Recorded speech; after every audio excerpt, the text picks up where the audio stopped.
You're listening to Tom and Zeus on the Shout It Out Loudcast. One of them has a body built for sin, and the other has an appetite for passion. Stick around. You'll find out who. I'm Mitch LaFawn from Rock Talk with Mitch LaFawn.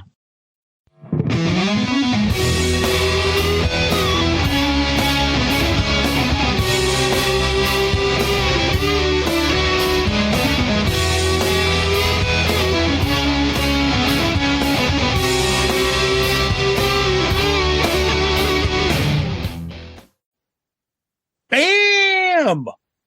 That's right. We're back with another episode of Dorm Damage, the show where anything and everything is on the table and the table gets smashed. This week, our first Dorm Damage concert review. Zeus? Yes. And thank God we started doing these Dorm Damage episodes, because now, like, we would briefly drop it in the middle of a Kiss episode. Like, oh, yeah, we just saw Jerry Cantrell's great. Blah, blah, blah, blah, blah. Yep. Now we have a place to do that. And this is episode 17, and we just figured it out. Hey, why don't we talk about the Winery Dogs on Dorm Damage? That's right. Yep. So we saw them on a Sunday night. It was February 26th, and we got some, well, for me, I'm sure for Zeus, some last-minute good news that the show is going to start at 7 p.m. Because with no opening act.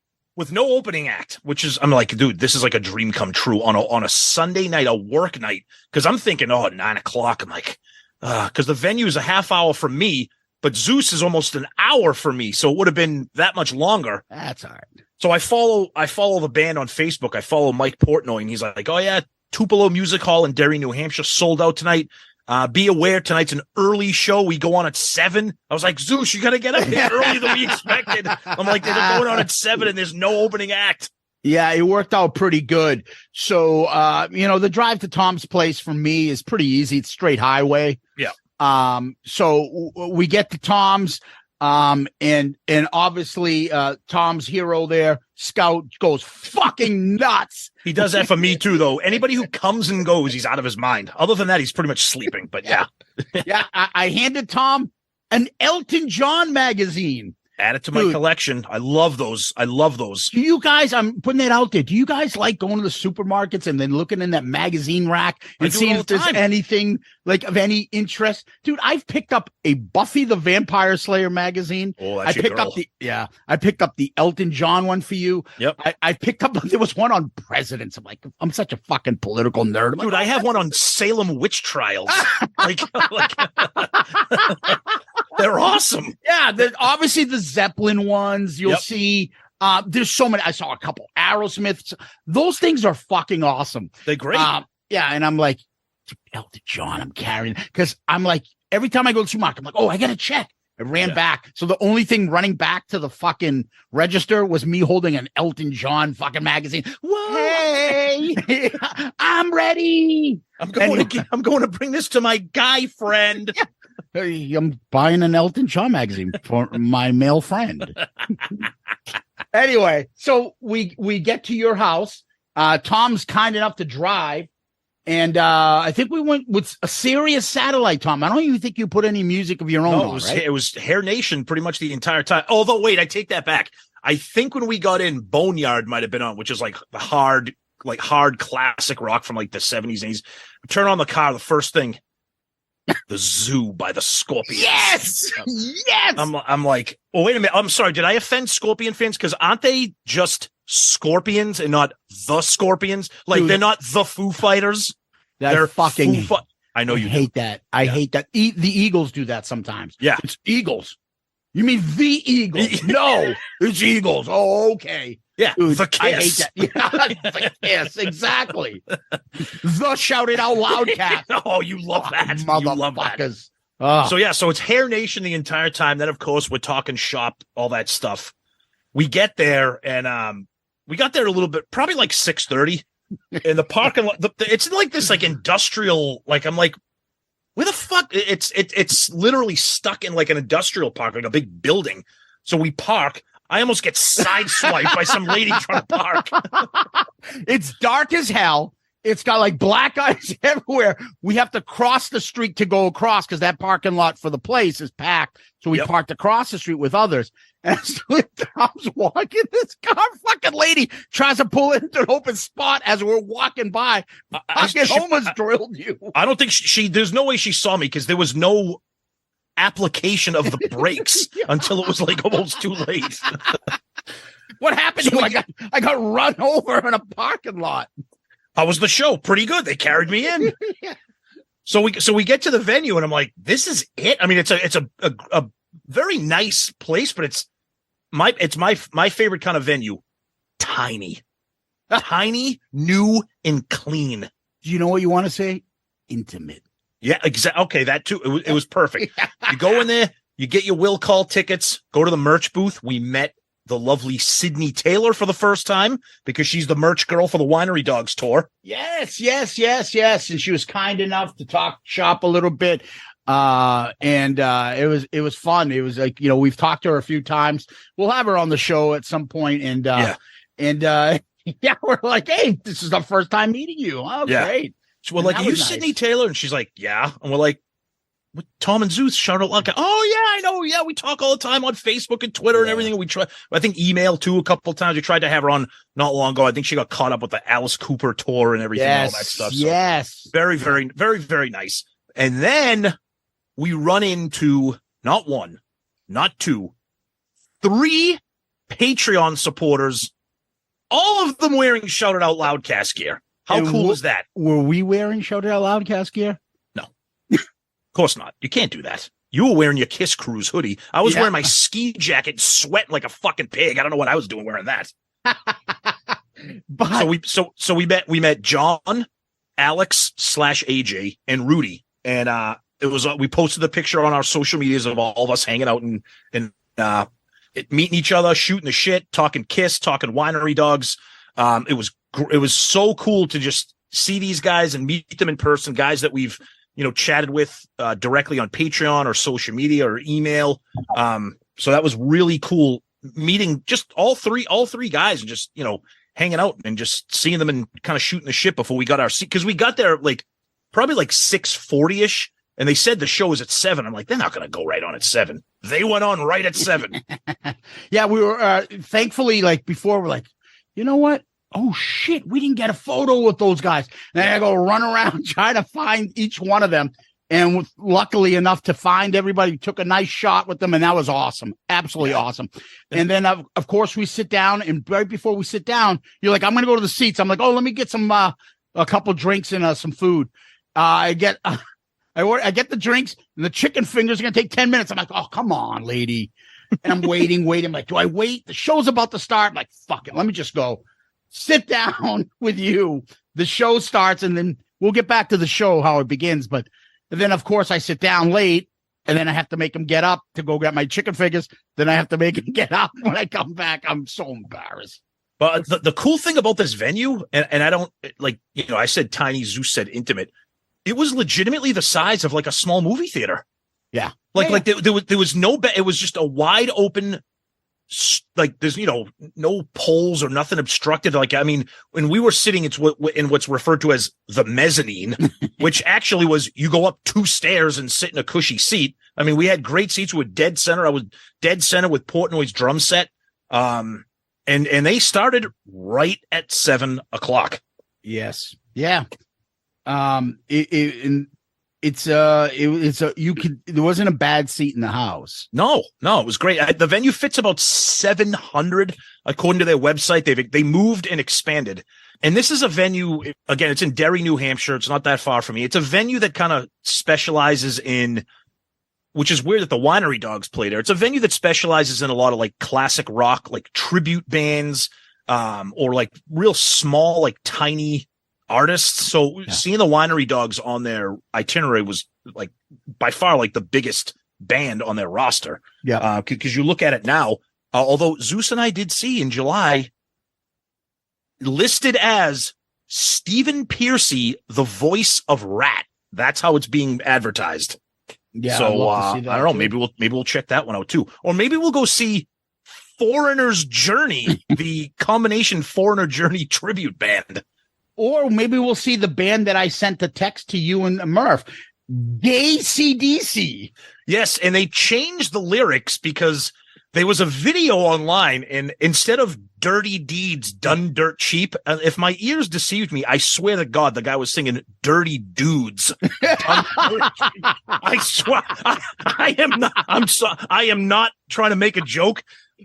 Yeah, it's like our buddy Hal Sparks did Nerd Halen. Yes, nerd kind of themed Van Halen. Yep. This is a gay AC/DC band.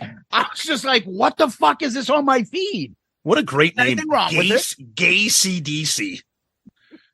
Anyways, boy, we're either in between Elton John and Gay CDC. We're either doing that's what it was. A great job with our gay contingent or not. I don't know. Yes. But anyway, so the show starts, and a lot of our friends, you know, like Sonny and Steve and Tony, all those guys, they've been on the Winery Dogs, you know, bandwagon for a while. We're obviously very late to the party. They come out, and you know right off the bat, okay, you're dealing with 3 fucking virtuosos here, and 3 guys that they could have played in a venue 5 times the size of that. I mean, it was a small venue. They were loud as fuck. They played 16 songs. If you look at setlist.fm, they 17, but that's because they list the bass solo as its own individual thing. With I love Billy Sheehan. The guy is fantastic, very creative and very innovative. I don't need a bass solo. He was slapping the bass. I have been known to slap at the bass big time. Yeah, and when he did his bass solo, they dimmed the lights for everybody else because it was when Portnoy and Kotzen took a break. And we got for me, I know people don't like drum solos, but like okay, I'm looking at Portnoy, one of the, if not the greatest living rock drummer. I want to see a drum solo out of you. You know, he did like 10 seconds of a little drum solo going into a song. But they played a ton of they mixed the set list up. Obviously, they only have 3 albums. So they played a bunch of stuff from the debut that we did our ARC on. They played Desire. They played Damage. They played I'm No Angel, Regret, Elevate, like all those songs off the debut album. You're missing one. You Make a Time Machine? You make a time machine? Oh, but stupid. But I'll tell you right now, there are times when you go see a band and you're like, oh, these guys, you know, they kick ass. They're loud. They sound heavy. They sound good. Richie Kotzen's voice. Okay, look, there's no sinking Kotzen at the show. Okay, I was waiting for Sinking Stanley to step up and go, "Oh, backing tracks." Sinking Stanley here, people, and listen. Sinking Richie. This guy was. I could not believe the notes. Yeah. Every note you hear on the albums, he's hitting them live. And Zeus, you made an observation about Portnoy's drumming, about how. Yeah. So what I was saying is, for a guy that is like incredible drumming, first of all, his drum set is Peter Criss size. That's tiny. Nothing huge.